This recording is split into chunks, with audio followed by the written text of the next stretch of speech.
Good evening, I am Melissa Khan with our Friday, August 21st edition of News in Depth. Former Director of Sports Christopher Jones was arrested just after 12:30 this morning and was taken to the Diamond lockups. Jones was reportedly detained for simple larceny. Jones and the police had a standoff for hours after the lawman attempted to break into his Tugville home. His lawyer Darren Wade even secured an injunction from the acting Chief Justice Brassington Reynolds, which was not accepted by the police. From the Honorable Brassington Reynolds that the police disrespected tonight. The police of Guyana disrespected a judge and bring a nonsense purportedly from a JP. This is the order from the judge. Thank you. Starting with solidarity with Mr. Christopher Jones tonight, the world would have witnessed what transpired tonight. We would have used the excess of the police. What we are seeing tonight should have never happened. They insulted a judge tonight. What the police would have done. That should have never happened tonight, what transpired. And as a matter of fact, they ignored it. They refused to collect. Look, this officer here, he's one of the officers who break open the door. One of the officers who break open the door. That is one. They have refused to collect the order though. Let the world know they have refused to collect the order. They have refused to collect the order that I served on them. The lawman broke into Jones' house and removed several boxes believed to be barber chairs he had in his possession. The ongoing operation lasted for hours and the street where Jones lived had no electricity. All the other streets around the area had GPL power supply. After spending hours in the Diamond lockups, Jones was released on $100,000 bail today. Jones told his newscast that he applied for a grant from the Ministry of Social Protection for a SLED program and was awarded $4.9 million to equip a barbershop and employ 20 persons. On sending this request to the Ministry of Social Protection to the SLED program, there was an acknowledgement and, of course, a subsequent warrant that was sent. You see here now, this is a letter from the Ministry of Social Protection. Right. Essentially, it's a warrant that was sent to Miss Pauline Lucas, who is the regional executive officer of Region 4, indicating to her that the program has approved a loan for Christopher Jones and the items that are to be purchased.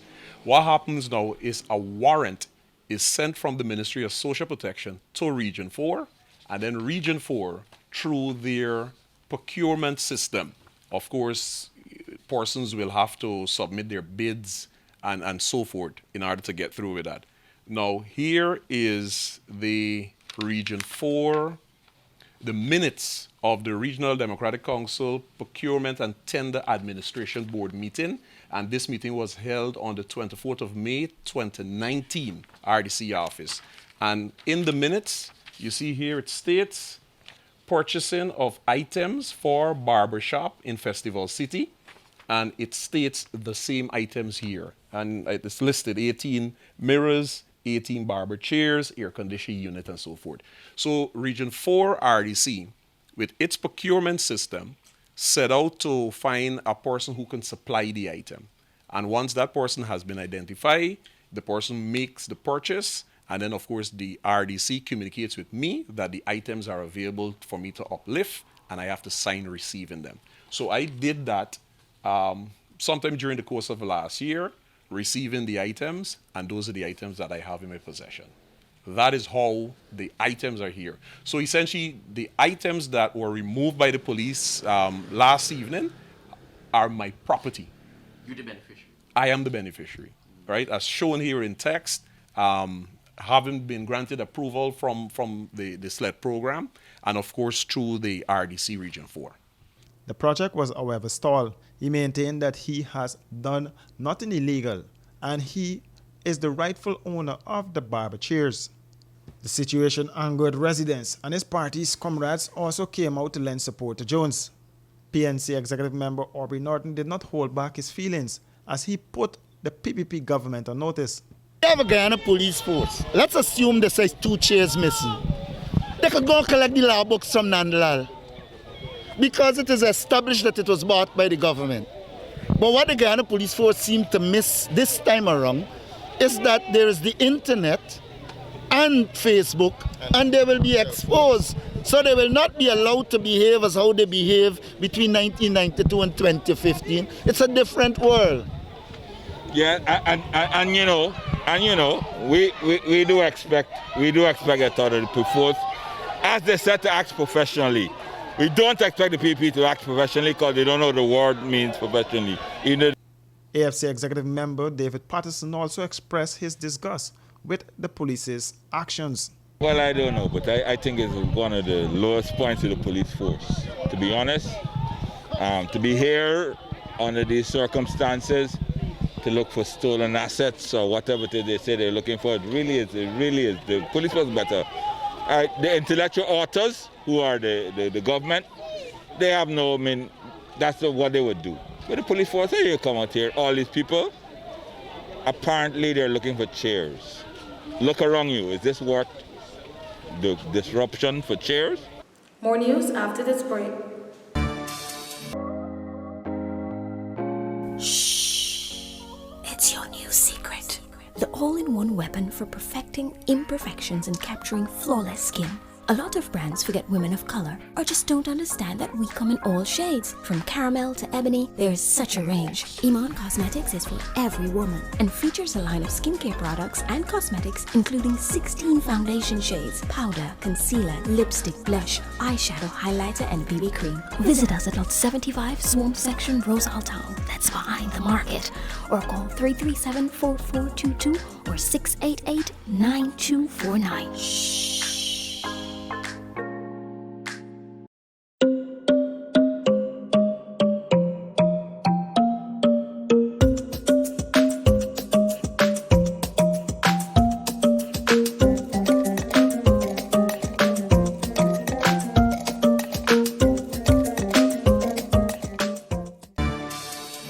Welcome back. 6 in custody following the discovery of charred remains believed to be that of missing Canadian citizen. More in this report. A family's worst fears were confirmed today after the charred remains believed to be that of missing Canadian citizen Nicholas Jaipal were found. The 23-year-old man went missing last Sunday, and relatives were keeping their fingers crossed and praying for a safe return. Police B Division Commander Calvin Brutus told this newscast that the maid who works with the family and her 2 sons are in custody, along with 3 other persons. He said one of the suspects has confessed to the police investigators and took the lawmen to a location at Molson Creek, Corentyne Beast, where the startling discovery was made. The commander said the remains of human bones were found in the bushes and the area was burnt. Over the family's house this morning, the victim's grandfather said he was unaware that his grandson had left the house.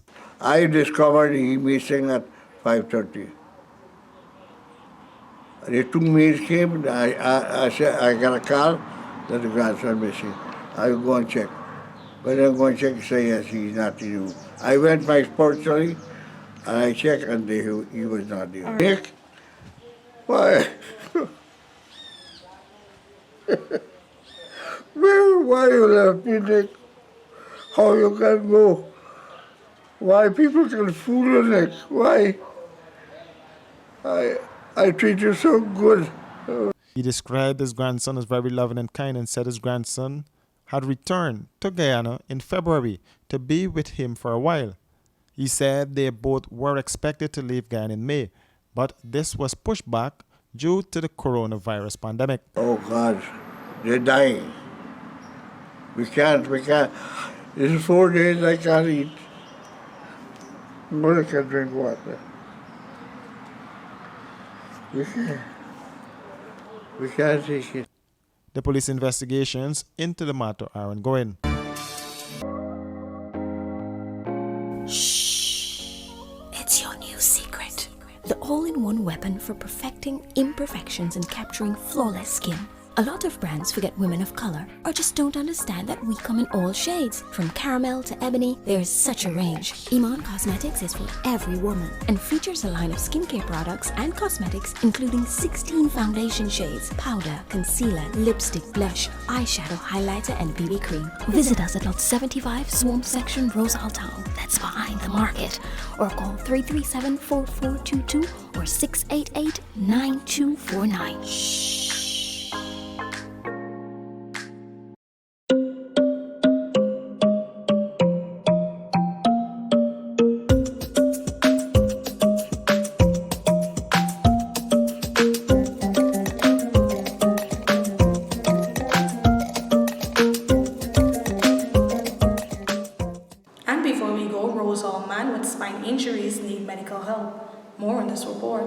21-year-old Junior Keith Ross of Rosal Town was once a joyful and athletic youth. His life took a turn for the worse in November 2015 when he was involved in an accident that would change his life forever. Yeah, I was taking a friend back to Cabo Creek to catch a ferry, and on the way back we suffered a vehicle blowout and sustained a spinal injury and 2 persons died. He sustained spinal injuries and was told he would never walk again. This not only broke his spirit, it placed a hole on his life as he knew it. Well, I really feel real upset because I used to be a normal person, used to doing everything normal, you know, like playing football, taking my daughter to school, and those are things that you really can't really do right now, so it make me feel real, you understand? Yeah, man, but I was hoping that if there is any like NGO or any organization out there that can, you know, assist me, helping me to walk again, because I know that there's possibility that I could walk again, but just that I need some help, you know, financially and things so that I could go abroad and do certain things, you know, understand? Because the doctor recommends certain things, stuff for me, but getting it, I have to go overseas and get it, you understand? He was still thankful to be alive since 2 persons died in that horrible quarantine accident. I still count myself lucky to be alive, but still, you know, need some kind of assistance, you know, trying to be. Ross is also a father who is unable to do basic things with his kids and is hopeful that one day he would walk again. Oh, I was a carpenter, you know. Yeah, I used to build one house to people that really can't afford that, to pay the big contractors, you know. I take any little thing and do anything for them, but now I can't really do nothing for them. I gotta expect them to do something for me, you know what I'm saying? It is hard because the things that he used to do back then, he can't do it on his own. His mother and father and the mother gave us a business that we could do so we could get some money coming in. It's been 5 years since he was in that accident, and physically he's making progress and can now walk a little with a clutch. He's pleading with any organization that can help him to go overseas for surgery so that he can have a normal life again. Melissa Khan, News in Depth. And that has brought us to the end of our news for tonight. For these and other stories, visit our website at rdproductiongui.com or our Facebook and Instagram page at Royston Drakes Production. On behalf of our news team, thank you for joining us, and join us again Monday for more news. Good night.